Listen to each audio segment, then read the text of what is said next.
Yo faly Miarahaba anao indray tavaverina eto amin'ny tuto son GASY atao anatin'ity vidéo anankiray ty dia anamarina aminao hoe mila technicien de son ianao mila ingénieur de son ianao amin'ny événement rehetrarehetra zay ataonao. Na mieritreritra azy ianao hoe farak'izay kely indrindra ty hoe playback fotsiny ty dia tsy mila an'izany technicien de son zany diso ianao fa hoporofoko izany atao anatin'ity vidéo ity. Raha ataontsika resaka en global le izy hoe raha ohatra hoe te hanokatra restaurant anankiray ianao dia mazava ho azy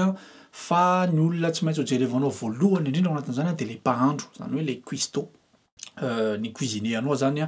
no jerenao voalohany hoe inona aby ny zavatra hain'le cuisinier anao dia ohatra sy nahoana dia mieritreritra manomboka mieritreritra menu ianao sy ny sisa zay ianao vao mijery hoe aiza ny toerana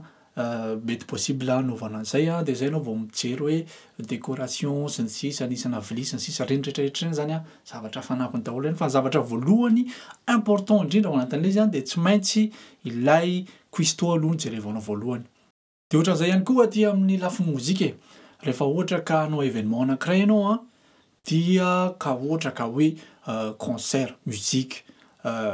no produit anao zany. Zany hoe io zany tsy événement na sakafo na hoe resaka foara na ohatran'izany fa tena hoe spectacle. Raha spectacle ny zavatra vokarinao spectacle ny zavatra ho amidinao dia voalohany indrindra tsy maintsy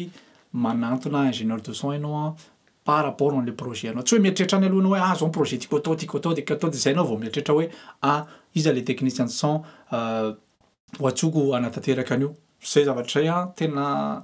fadio zay zavatra marina hoe ohatran'izay fa mahazatra antsika rehetrarehetra any Madagasikara satria misy hoe raha milahady le événement dia miantso hoe sao dia mba afaka lesa lahy dia mba ataovy kely le son ty tsy ohatran'izay le izy fa ny olona voalohany tokony ho jerevanao anatin'le projet dia ny ingénieur de son satria iny mihitsy no afaka manao conception an'ilay projet anao manora